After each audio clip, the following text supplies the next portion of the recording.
এক সকালবেলা তাইফ, তোহা আর তাসিন ঠিক করল আজ তারা গ্রামের পেছনে জঙ্গলে ঘুরতে যাবে। তিনজন মিলে ছোট ব্যাগে পানির বোতল, কিছু খাবার আর তাইফের প্রিয় ছোট ছুরিটা নিয়ে রওনা হলো। জঙ্গলে ঢুকতেই তাদের কানে এলো চি চি চি চি পাখির ডাক। গাছের পাতা দুলছে, আলো আর ছায়ার খেলা চলছে। হঠাৎ তাসিন থমকে দাঁড়ালো। সামনে একটা ছোট তাইফ দৌড়ে গিয়ে তার ছুরি দিয়ে সাবধানে জালটা কাটল। পাখিটা মুক্ত হয়ে আকাশে উড়ে গেল। তোহা হেসে বলল, আল্লাহর সব প্রাণীকেই সাহায্য করা আমাদের দায়িত্ব। কিন্তু এখানেই প্রথম টুইস্ট। পাখিটা উড়ে যাওয়ার পর হঠাৎ তাদের পেছনে একটা খসখস শব্দ হলো।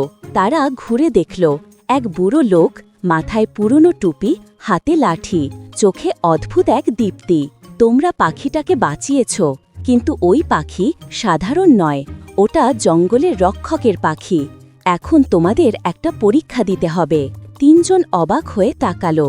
তাসিন একটু ভয় পেয়ে বলল, পরীক্ষা মানে কি পরীক্ষা? বুড়ো হেসে বলল, জঙ্গলের গভীরে এক পুরনো গুহা আছে। সেখানে একটা পাথর আছে যা জঙ্গলের ভারসাম্য রক্ষা করে, কিন্তু সেই পাথর কেউ চুরি করার চেষ্টা করছে। তোমরা যদি পাথরটা বাঁচাতে পারো তবে জঙ্গল তোমাদের পুরস্কৃত করবে। দ্বিতীয় টুইস্ট। তাইফ, তোহা আর তাসিন গুহার দিকে এগোলো। গুহার মুখে পৌঁছতেই তারা দেখল দুজন লোক, মুখে কালো কাপড় বাঁধা, পাথরটা একটা বস্তায় ভরছে। তাইফ চুপি চুপি বলল, এরা চোর। তোহা ফিসফিস করে বলল, কিন্তু আমরা কি করব? ওদের হাতে তো অস্ত্র আছে। তাসিন হঠাৎ মাটিতে একটা চকচকে জিনিস দেখল, একটা ছোট বাঁশি। সে বাঁশিটা বাজাতেই ফু উ উ উ উ। হঠাৎ চারপাশ থেকে শত শত পাখি এসে চোরদের ঘিরে ফেলল।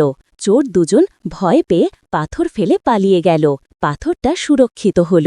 হঠাৎ গুহার ভেতর থেকে একটা নরম আলো বেরোল। সেই আলোর মধ্যে পাখিটার ছায়া দেখা গেল, যেন বলছে, তোমরা জঙ্গলের রক্ষক। এই বাঁশিটা রাখো, যখনই বিপদে পড়বে এটা বাজিও। তাইফ পাথরটা গুহায় ফিরিয়ে রাখল আর তিনজন বাঁশিটা হাতে নিয়ে হাসতে লাগল। তাসিন বলল, এটা কোনো সাধারণ অ্যাডভেঞ্চার নয়, এটা তো একদম জাদুকরী মিশন।